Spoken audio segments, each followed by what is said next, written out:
Hey, what is going on, everybody? Boilon here, back for another video. Marvel Strike Force. Happy Monday. And yes, I did take some time away for this weekend to, well, take some time off, right? Sometimes I actually went away. Doesn't happen very often. So my apologies if anyone was expecting something this weekend. But we're here to start off a brand new week of Marvel Strike Force. We have Danger Room kicking up later on today. I also want to talk about some like pure insane power core offers, which, I have to say, I almost very rarely spend on this game, but they've actually managed to crack me this time. I want to talk about these because there's some stipulations as to who they're actually available to, and that part I don't like, and I wonder if they're going to address that or not. And we also have a few other things to talk about as well, which I can't think of off the top of my head. You're ready to go. Let's boil this down.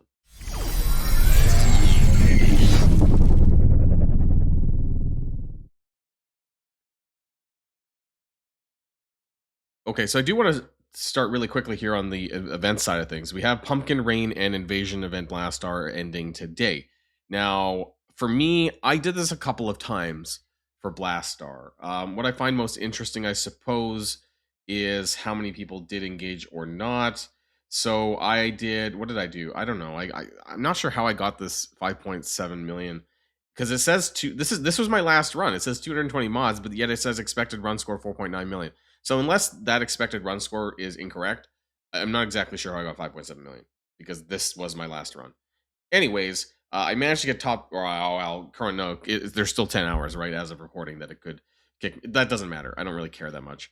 You need to be top 2,500 for 5 red. So there was a good amount of people that actually grinded this out, and then top 5,000 for 4-star, which is probably where I'm going to land, right somewhere in there. The individual shards I don't really care that much about. And then for Pumpkin Rain, I did absolutely nothing. I did the bare minimum. I didn't spend any campaign energy. I'm still hoarding, right? We should be hoarding power cores, energy for the upcoming purple 4 and 5 leaderboards that are going to be coming starting like on Friday or something. So this is going to be really important for you to also make sure you click this because this is ending later on today and I keep forgetting because they never give you the red button. But anyways, Pumpkin Rain, I did all the minimum stuff and I'm like 75. This is like the worst scoring I've ever had on a leaderboard just because I didn't care about this one. I heard that it was a little bit easy to light spend your way towards like the top 4,000 because a lot of people were also, I guess, taking the advice that it's a bit of a trap event, with the other ones coming around, especially spending your energy and things like that. One thing that I do want to take a look at before we take a look at the blog, though, is some of the numbers related to Invasion Event and Pumpkin Rain. So I just did this morning. I literally just did one node just out of curiosity on my alt account, and it scored about 151,000 in terms of players that even did a single node on that. This was taken a couple of days ago by MSF Medic, who did, I think, the entire D1 run, and that was about 116,000 players on Friday. And then we had this, which is the same person, different account, who managed to do, this was milestone 10, 2.4 million. I'm pretty sure this was milestone 10, and this was about 9,000 players at the time. Probably by now, after a couple of days, I would imagine about 10,000 players. Now, what's interesting about that number, though, is how many players have actually, I guess you could say, are end game ish, right? I would say anyone doing D10 would be end game. So that's not actually as many as I thought that are kind of like, I wouldn't even say competitive. It's just like a pure D10 base run was this. And I guess I'm surprised there wasn't more, but that's just me. Pumpkin Rain, I did this on my alt account, and we got about 220,000 players here, who just bear participation, right? So in total participation. Now this is pretty similar, I would say, to the Sebastian Shaw 3-day leaderboard, which I did take on the last hour of this last time around, and that would kind of line up to what this is eventually, because I did this a little bit early. Now this I want to talk about. So there's these offers that give a crap ton of power cores. Just to put this in perspective, that's $3. I believe it's also €3 and 3 British pounds. That being said, the US dollar rate I think is better because the euro and the pounds are worth more. So if you're going that route, try to do it with ultra cores, I guess, if you can. I think to get the better value out of that is what I heard. So this only pops up if you don't have 7 yellow Fantastic Four characters.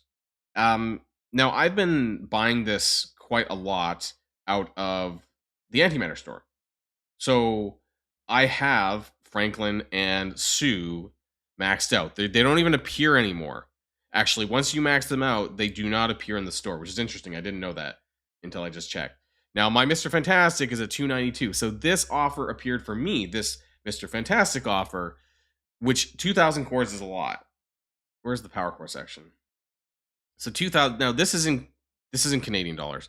So 2000 cores is roughly, I don't know, like it's going to be like 35 Canadian dollars. Maybe like 25 US dollars. So for 3, you're getting like 8 times the value. And like I said in the beginning, I am not someone who generally spends in Marvel Strike Force, but this is their first major attempt at doing low cost offers that probably a lot of people are going to bite on, and I'm probably gonna bite on this one as well. I'll talk about the other one that I bid on. So this I can buy because I don't have Mr. Fantastic as 7 yellow, and frankly, I don't even really care that much about the shards. It will give me the 10 I need, but it's the 2000 cores that really make up the significant amount of value on this. Now there is also one for Sue. This one came out first, actually, in fact, but I already had her at 7 yellow, so therefore I was not able to buy this, and that kind of frustrates me a little bit because it's weird that they're going to penalize people who have already upgraded their characters but would buy this for the chorus, right? So I don't know if they're going to fix this. I don't know if one of the envoys are going to push this so that these offers could become available at least one time. They are a web exclusive, by the way, so you have to buy it on the web store. But if maybe they'll make it available later this week. Maybe some nice envoy can push this for everyone else. I would spend another $3 to get 2,000 more power cores, especially ahead of these upcoming leaderboards. I'm not one to spend $20 or $30, but for $3, yeah, I would. And I want to talk about this one because I did buy this one. So this is something that happens in a lot of mobile games. This is something that I think that is a good thing and something they should have done years ago, honestly. So this is a monthly power pass for power cores at 5 US dollars. I spent 7 Canadian, I think it was, for this one because it's a little bit higher. But then if you go into this, right, like this is a normal premium currency login calendar that they have in every single mobile game. Honkai Star Rail, hell, Marvel Mystic Mayhem, which is kind of dying, by the way, but I wanted to bring that up as an example. Raid Shadow Legends has this, like so many games have this. And yet, now I don't know if this is going to be a regular staple in Marvel Strike Force, but if it is, I have no problem spending 5 US dollars a month on this because I'm going to be playing every single day, right? And cores are important. We know that cores are important for leaderboard events, especially for unlocking new characters, all sorts of other reasons. That this is quite a bit, like an extra 3,200 power cores over 30 days. Yeah, absolutely. That's like almost half of a character unlock, to put it into perspective, which costs 50 US dollars, except it only costs 5 US dollars to do this. If you're playing and going to be logging in every single day, this absolutely has value. And so I'm really happy that they decided to do this again. I love sticking it to Scopely, but this is a good idea. This is something that they should have done years ago. So kudos to them. I hope it keeps coming because I will break open my wallet for 5 US dollars. And if they do any of these other light ones in the future, I will definitely bite as well. Again, not spending a lot of money, but these are definitely like low, like what do people call low spenders, like guppies or something. That's like a guppy offer. So I have no problems doing like $5, $3. I guess when it adds up to like $30, that's when there's like 10 of them. But this is this specifically, I like power cores, right? I like using power cores for event leaderboards. I like using power cores for unlocking characters, and so this has value to me. I imagine that there's probably going to be one for Franklin Richards that will come out later on as well, but we'll have to see maybe because they were one day back to back. I think Sue was on Saturday, and then this was Reed was yesterday. So we might get a Franklin today. So unfortunately, I won't be able to get that because again, my Franklin is already at 7 yellow because of buying it up in the antimatter store. But for everyone else, keep an eye out. Do not rank up your characters, I guess is what I'm saying, because if you hit your characters to 7 yellow, you won't see this offer. So do keep that in mind if that's something that you care about. And I want to talk about what's coming up later on today, of course. So we do have the Danger Room, which should be a lot of fun. I said this on Friday's video. I do love the Danger Room. I think it's fun. This is going to be featuring only Sinister Six characters, but I'm also interested in how it maybe allows us to use some of the other characters in the Sinister Six, what kind of mods that are there. I did not spend a lot of time data mining this weekend, I'll be honest. So there very well could be a stuff in there that's going to be related to Sinister Six. I did not get it, so I apologize. I didn't get a chance to do any of this stuff this weekend. But we'll see in game, and I will be doing a gameplay video of the, I guess the, upper D9, D10 of the Danger Room. I know there's going to be additional difficulties. That's something I'm probably not going to do right away, and I'm not entirely sure if I am going to be covering that or not. Where is the Danger Room in here again? Further at the bottom, might be at the bottom. But they talk about a Danger Room part 11. I guess, no, Battle of the, what is that? I didn't even see that before. Danger Room, Danger Room, Danger Room here. Yeah, there's going to be a difficulty 11 for top commanders chasing the top of the leaderboard. So this is just for leaderboard stuff. I may or may not record, like I'm probably going to be focusing on like D9/10 because that's going to be important for getting the milestones done and making sure that the vast majority of the players who care about this, want to get it done. What kind of mods are worth picking up? That kind of thing, and just generally seeing how difficult it is. Can I get it done within the first run or two? I guess we'll find out. But I'm excited to use my Sinister Six characters, and where it might be challenging for some people, that you might have to rely on rentals for some people, right? Especially for those who missed out on the previous run of Sinister, like Superior Six. If you are a newer player since the Superior Six and you haven't really played with many of these characters, a lot of your Sinister Six could very well be very low on the barrel. I don't know why I said that, but as as far as them being built up, right? Because this team is Shocker, Vulture, Scorpion, Hobgoblin, Spear, Spider-Man. Some people might not have any of these other characters to use in the Danger Room, so you might be relying more on rental characters to get yourself through. Hopefully you got your Shocker and Vulture. Maybe you have Scorpion unlocked now at this point. He is going to be available for free this week in Broken King Week 8, so it should be quite easy to get these three, but you might need to fill in the gaps, with rental characters. Will they allow us to rent Superior Spider-Man, given that he doesn't release until, is it Wednesday? I'm not entirely sure. We'll see. Maybe he's available as a rental character, in which case we could play with him for fun, and that could be nice too. Just keep an eye out on that. There could be a little bit of challenge, and we'll see when I do my gameplay stuff later on today. The last thing that I want to talk about here is, and I feel maybe this might need to be a separate video, but we'll see.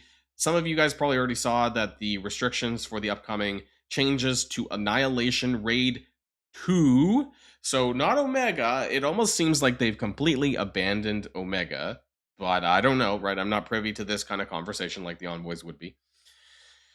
Here's my problem.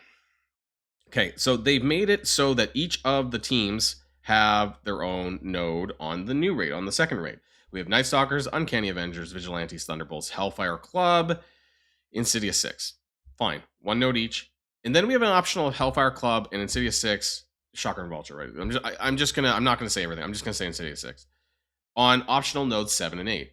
Now these optional nodes, at least on D8 and 9, require G20, Gear Tier 20. Here's my problem, is that I feel like this is a giant bait and switch ready to happen. Because as soon as that next team comes out, maybe the Mystic, maybe this Legion of Monsters is not the Mystic Raid team. Some people are saying it's a war team. I don't know, right? Doesn't matter. My point is that maybe this is a bait and switch to upgrade your Hellfire Club and Insidious 6 to G20, when in like 3 or 4 months, when the next raid team comes out, you're going to need to G20 them. But the problem there is that the optional nodes are no longer going to be Hellfire Club. So how many orb fragments are you getting, and does it justify G20ing the entire team? I'm going to wager no, because based on what I know of rewards from Marvel Strike Force and raids in general, like for 1 or 2 nodes a day, I'm going to say it's not going to value the entire Hellfire Club being G20. Now, for me, I have one character at G20. I think I have Sebastian Shaw, because I did it for his leaderboard event.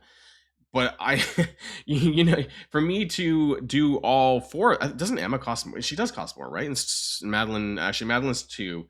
Emma Frost is 4. So this is 12 more sets of, like I would need how many? I would have to spend, I don't even think I could do it.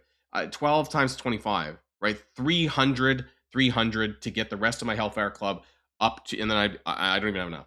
The point is that I highly doubt that the return on investment is going to cut it over the next 4 months until the point where Hellfire Club gets kicked out because the Mystic Raid team is going to be shoveled into one of these optional slots, and then no longer do you need to use Hellfire Club, for the G20 optional stuff. So I feel I'm not sure who it's for. Maybe it's for the spenders, right? Who are G20ing this anyways, and they're going to get a little bit more. The rich get richer, that kind of thing.